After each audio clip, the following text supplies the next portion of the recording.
etumi abam na etumi aboa efise kyekyere Ghana ya wona Ghana ya minenti no ese yi na etumi kyerɛ ya dwene ye de anim de ye nyansa fi so man ye beye ya na ejirame ne wo so o man betu pon a ejirame ne wo so enyira me nko ame so ye so pese wo kɔ na wuduru akira an se mo kɔ banu ba wo pese wo nko wo kɔ de a na wo kɔ ntantama wo nko betumi akɔ ene penifon so ma ya ti asese enkabo mo hoyi unity ene be me betumi agina enti ese yi na etumi kabom na yetumi aya ba kon yetumi cheche o man Ghana yo Facebook live koho emaye bo Maranatha TV GH sanso na YouTube ya Maranatha TV GH aba fontinta video ni internet ne so no obetimi di nsa wo so www.maranathatvghlive.com maranathatvlive.com maranathatvlive.com koho etumi efamaye na send me di kamo asote ye no health asori de na se etumi betena se na de ensem etumi ebrew na ansa no mame ma opani kase Ghana nti osi o man papa na ye a new week aya sase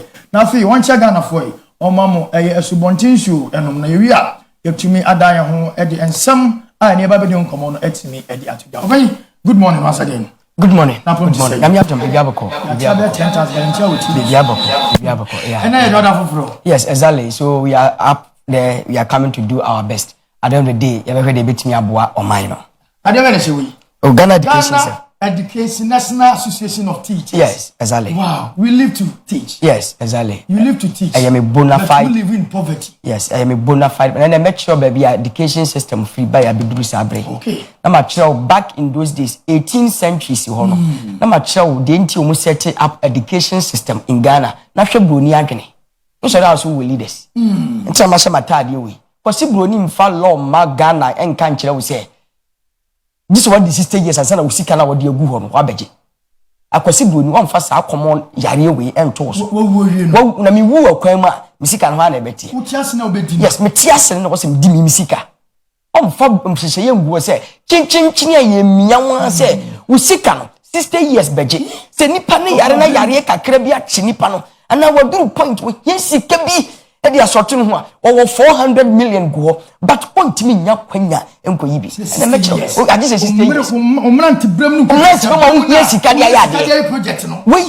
why the chair say? Wait, why the chair? It's my name, Masama Sojata, dear. And I may pass me up to me at the Mount Afi, dear family. Now, you share a year at church for more Ghana, how more working condition. Now, it's to me a boy in a condition of service. Now, it's to me a boy. Nemo Mansani Abacono. Video be about Montiani Nano, a Ahwoi family, a two Ahwoi, Kwame na Ahwoi nom, and a two million Sembi above to Jar Efa, a Yenya Bajin, a Nana Ajimana, Nana Ajimai. Our no, and make us say, well, yeah, I'm a cool NDC. This is a flag bearer with this, a vice president, and from Mayokuno, now on it, Yura, John Romani Mama, Intimi Uncle or Kuanim Senator, a film premium, you name about to ever to know.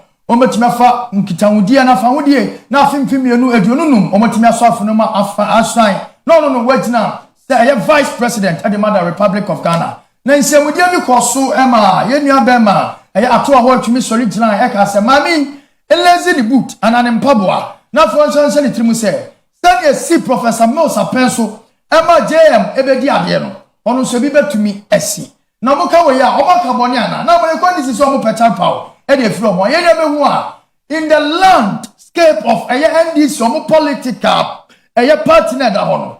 Now, Amayoku and this will be Thomas Frewa, a whole family there, or a crowd pro, Penino, and Ometimia, the next flag bearer, and a president, Etumidiama or my Ghana, or Munim Diano Munyansamon. But for Fiantuata, and a John Ivan Fifatamos, no president, or to make country good for Ghana, among constitution. Emma ho kwa ma yelu adomahama ebedi identity nka yesa mosu ya adomahama da die nanka omenhu na yenhye nsama omuka ya ene agent he wo Ghana ha obia edina na tum se papa no ankasa yi na wankasa tiasem okan se eye se oka anane enikwa se oka ko Facebook bo Maranatha TV GH fa wonsem no guase efamaye na afi wi ade ba ohene ba ebebem na afi yotimi edi honko. President Mills had to give way to John Mahama. Anything can happen. So, Nana, be ever prepared, like your motto says. Be ready. Anything can happen. And you can become the president of the Republic of Ghana. Yeah. So I was not prepared to be president at that time, but nature skewed things in such a way that President Mills had to give way to John Mahama. Anything can happen. So, Nana, be ever prepared, like your motto says. Be ready. Anything can happen, and you can become the president of the Republic of Ghana. In such a way that President Mills had to give way to John Mahama. Anything can happen. So, Nana, be ever prepared, like your motto says. Be ready. Anything can happen, and you can become the president of the Republic of Ghana. Yeah, Nana. So, I was not prepared to be president at that time, but nature skewed things in such a way that President Mills had to give way to John Mahama. Anything can happen. So, Nana, be ever prepared, like your motto says. Be ready. Anything can happen, and you can become the president of the Republic of Ghana.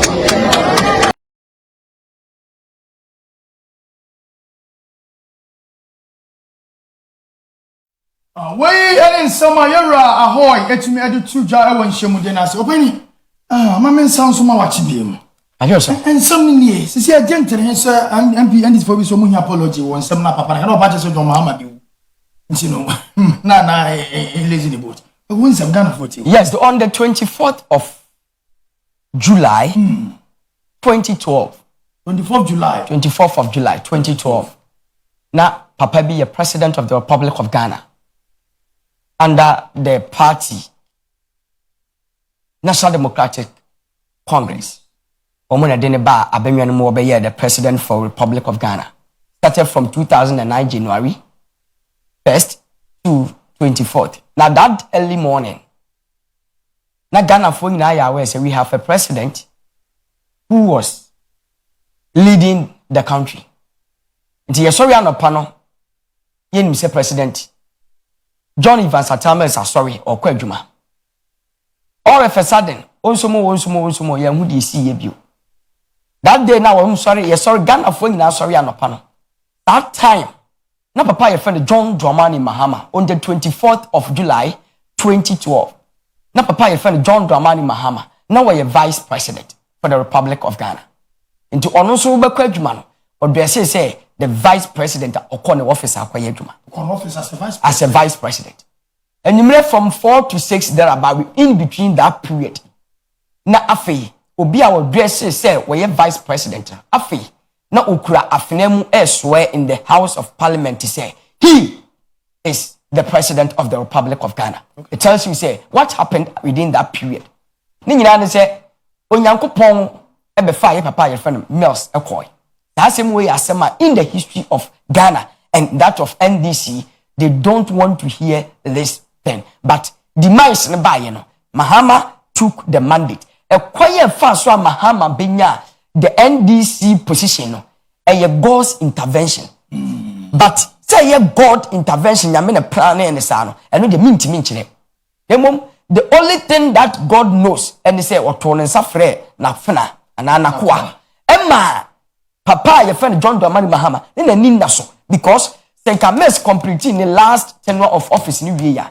Minjini, Senka Mahama, Umberto Obama, flag bearer. Because now at that time, the competition was very tight. Because now at the Ahwoi's brothers were there. And again, now Tema na Mercy Sudia Memoon.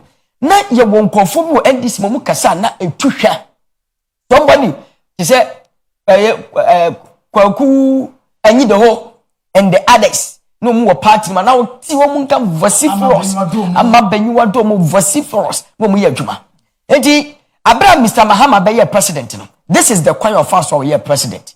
Eti, a young pofrim, and what the be a Benyan. Now, to be dressing peers who catch it, I will say, a choir Mahama bedi, a buy bedi Ghana sono. Ta kwaina na wo obefaswa bedi president e pacho munhwe sa ni paniye a very dangerous comment a very serious argument and that person is making because A kwan ben na Mahama fa so bedi president or Ghana. Mahama bedi president abra Mills wu ye. Impromptu death no one now where say all could obey president. A kwan ben so na o catch na say on prepare no ho. Na said nsuo ye no sa na wi abeye. Indirectly the beka 1 year to the end of John Mahama's tenure of officer. Mo be ku na free ho. Ana say Nyankopon beto ne nsa afre no. That is the kind of general. Yeah, that is the influence. That is the influence. Nyame beto ne nsa afre Mahama when it is about 1 year. And to one say no. Na the 2 Mills no. The same thing the beto John Dramani Mahama. And this is a serious comment and it needs to be interrogated because the sabi ni friend ni kasa meto boaboa. Ne nai esibibi so. To be catch na Mr. John Dramani Mahama ti show yasia. Minim ni demeanor at that time. Minim ni posture. How was his posture at that time? But NDC should take this issue serious. Because I mean can't you know said the nyaho tamakro any MPP for any beef. No one in another than Kwesi enkam. NDC will be bebre wom. And conform bebre party ni mo. Oma free party ni ma honkono so. Ya de yaw and ya ni pia free party ni ma oma ko gina nchen. And for that matter, ipacho we obi nkase pudio nshio nanso hia mo bedi dwo. Ya won conform MPP party ma wo pese party ni ko position. A clear fact. Sounds na won conform party NDC ma omo pese Mahama beba biu. One kind of bonus. Oh, me say unu wa wo hwe nana. Ana mo ntimi nkenkan.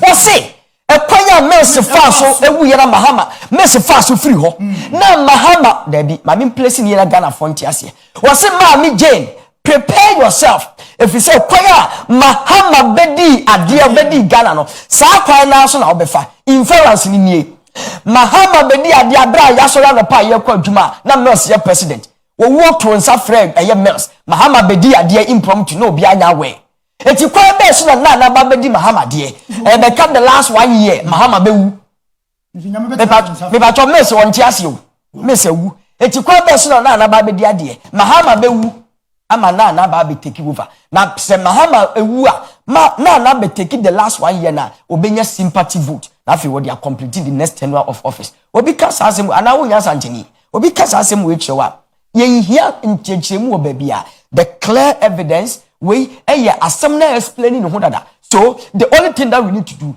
NDC must as early as possible commit John Mahama into the hands of the Ahwoi brother who said this. They should commit Mahama into his hands. A dear be a better Mr. Mahama Bia. They should go to Kwesi Ahwoi because on know the destiny of John Dramani Mahama. Until will be and compare and contrast it will be future career. It is never accepted and it is never possible in any part of this planet.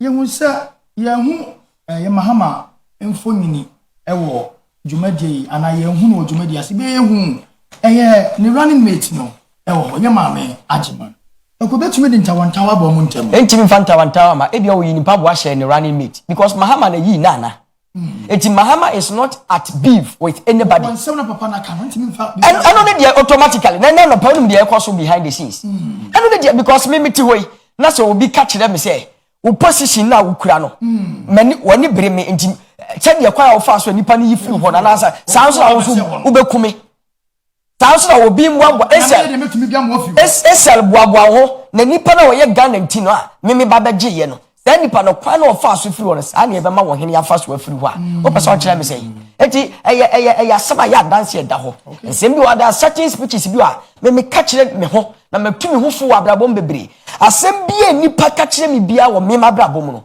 I put them I put them down and I make sure say I think of it day in day out sem bia nipa ka kire wo ewa se nipa ne nwene ho a emfiri na no ma eno ti na twere ne say de ahye nipa komamu abuso eno na no no eka eti obi ka kire wo say ekwan a obi fa so ebedi president sa kwan na abedi president a onyanwa wo bekum we eni nchechemu bia obabi eti Mr. John Mahama da ho so NDC protect your man Mr. John Dramani Mahama na fe mum financial nsa because ano de eti me ti we eni pa bia won no asema ba ka kire mo no me hwe na madam me ho so na fe matimi regulate me movement because ta abo ni nyawo no won kawa on fe ne sinchiro it is a lesson to everybody unu obi ya adwuma unu obi ya oyere obi ya wukunu obi e wadamfo obi e wabrabom nyonko and maybe obi na no kan sem bi chewa and taking it for granted onyawa obeku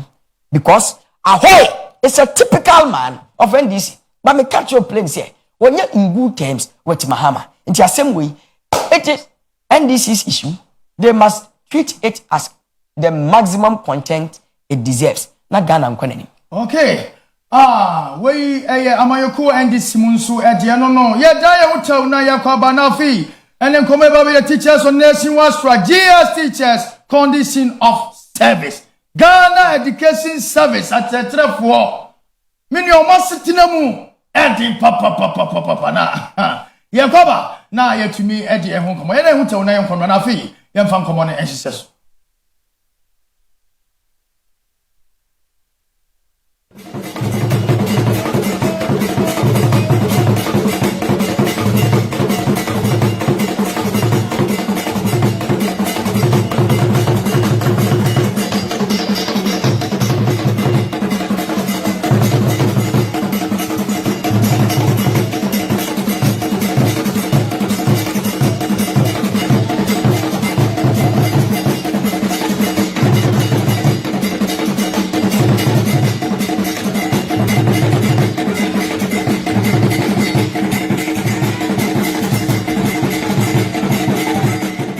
to me joining conversation live Facebook Maranatha TV GH afi YouTube Maranatha TV GH ko Facebook sisi amame ko ho mame na share na for France when to me enya bi share say like and comment na afi bra abefonten tamfide ni su www.maranathatv.live.com na afi etimi ni komo na komo na yedi no Ghana church for sisi o mako striker ano person o share Maranatha ano pa no sia ka se ba enkwara mo ko tro ye BC nsohwe Epana na do dan toku fado acheso mo sira nana. Se sika bi acheso mo de ma chetrefo no. No mo ba school mo be tro ma de na do dan toku fado. Enfa se sika ma mo. Entrance so mo tena so mo de Ghana Education Service. Minister of Education enhwe. Na ye na be de dance ya March 20th year 2024. And teachers for etumi ebe gina simpia ni be masuka se. Omodo mbuku no mo nsaka gu from na 3 Teachers Union, National Association of Teachers, NAT. And also National Association of Graduate Teachers, NAGRA, and the Declaration of Consent Teachers, CCT. And to die in your way, how many CCT in an answer? No, I buy no edge of music, I be so mama laptop, on Sankai. 2, Sabano academic timetable, on Timmy consult without any proper concentration. 3, Omo Sikabi, Aqua Sema, Tisiamanuka say, Office of Special Prosecutor, OSP, Yellow Kisia Jamen. Say be money Ghana card. Ntomo salary. Emma. Ti sane ma mensa we. Enu ntama ye nyamo fra no. E na ebre. Minio aponche ni nkwawi ni moko. Anakotra kwawi ni moko maponche ni beti hu fresi. Hu fifre.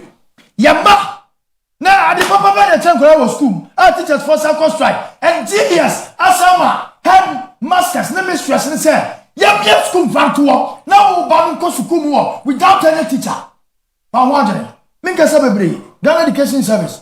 Yen you Ghana National Association of Teachers. Yen you Bema Ohineba. On say on the field. What are there more than 13 to 15 years? Amen. Okay, say. The name of Mufamu. I will honor Seminan or Baba Mayemu. You see, such a for the Omopa. You Chamukai. Dana President Kufado. A Kaitisa. Young. Open. I was the one on a strike. Yes. But same condition of service. Yes. Ghana it you.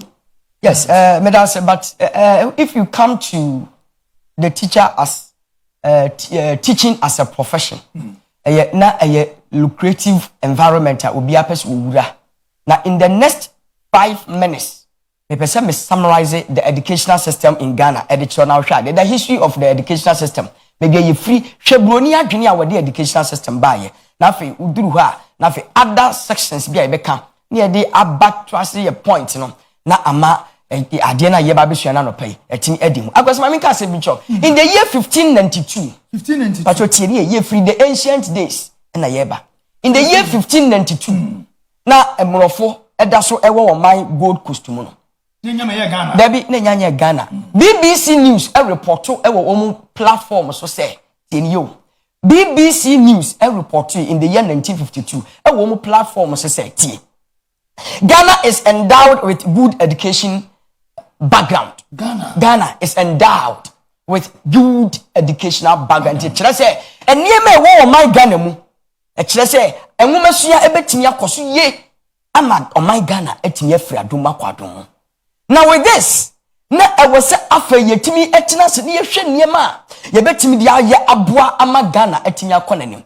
From here, don't forget, and after a started to move penetrate into the country Ghana. Ghana, because I'm referring to Gold Coast. Back in the ancient days, in Gold Coast. It's more funny decided say, about the country Gold Coast. Now, Kwesi, Omobano.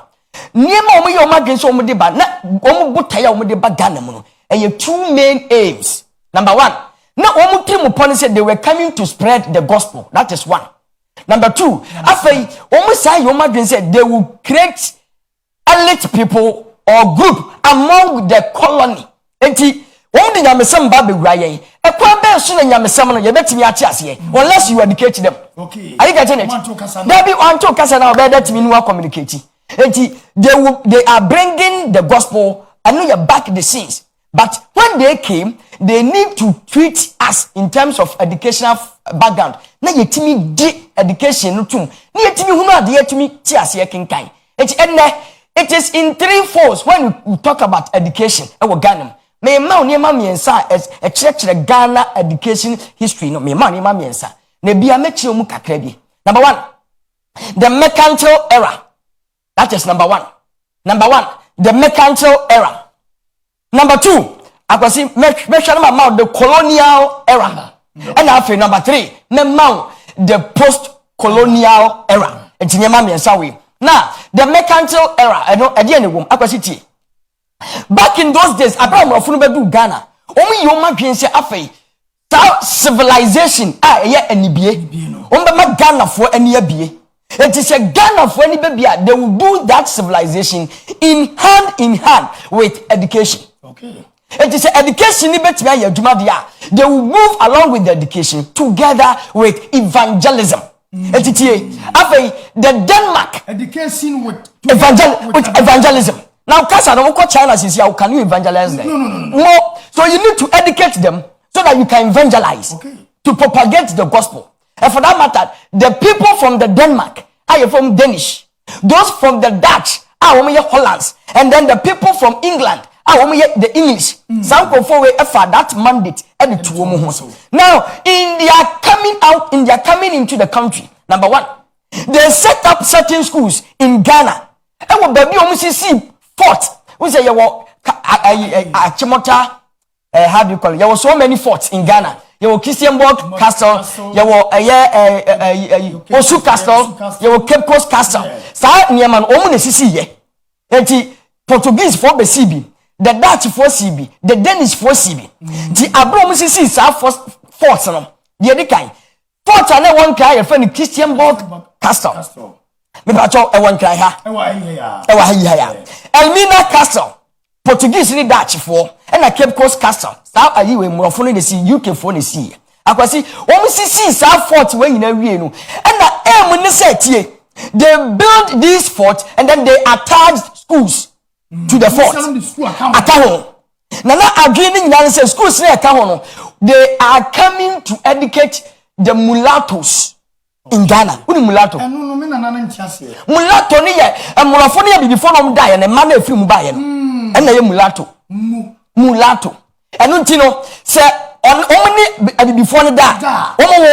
Okay. One colana be free mabano. And mulafo na ye structures ye school buildings. See young folk colano because ever fort no it would opa share areas na monofo see castles no na hwe wo din especially the coastal areas na monofo no etra ye no monofo no din no we Ghana ni but broni Ghana din so okay hwe mfantefo yeah Kumsen Livingston Stonesensen Thompson sa line no yes background no e ho na free because ye ne ntoto sa di eti upon everything see a dan we nyina wie no afi start say wo a beko afi akwakoye akire nkola de there they started the gospel and start say kire ade nyankopon asem enti missionaries no every aya abonten eba bepiem o magane ma they were educating the Ghanaians na omo hia local assistants because kasa na omo ka no Ghana for ntiase ene yenso de no omo nti do be gyina ntem no e wose yetimi ema na anwomasua line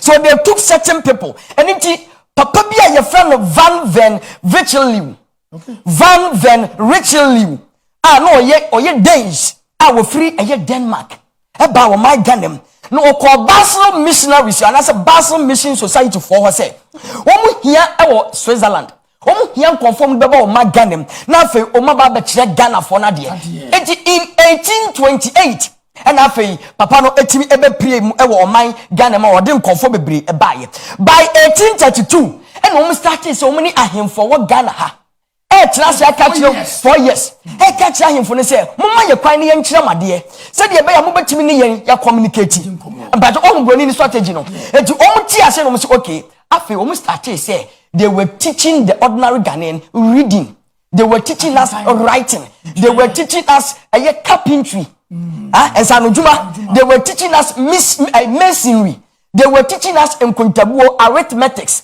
they were teaching all those in the various education. After we say Ghana is also an arable land, and for that matter, agric education, yes, now see in all after eduru baby na Basel missionaries no mo kire on my ade no afei isisi aye o mo kire akere o mo kire akenkan eji afei wo say ye translate kasa no mo de kire no e ba ye ne kasa ye local language yes ki ga and afei ewe yes I was ewe and now no good eji wo say ye transcript southwest na ye nkofo asua de ye de ba ye my Ghanaian eti wonim wo madwene nyina se wo mbeboa amasade atimi akọ enu nti no they started to establish training college in Ghana na training college no by the year 1894 no matimi anya training college e wo Ghana eti in 1894 na afei yenya 3 training colleges e wo Ghana afei na yenya 3 grammar schools e wo Ghana 7 boarding houses e wo Ghana 98 day schools by the year 1894 na after schools spread e wo Ghana and no under the first tenureship of office now throughout don't forget a time came after Portuguese Danes fon by no UK for the woman superpower e be pamos ankofo yi e be je Ghana edi so in the colonial era you know UK for the dikaba Ghana mo first so the Portuguese and the dikaba the Danish e buy the Swiss e buy but Ahwoi ne kura UK ntinum ente UK for you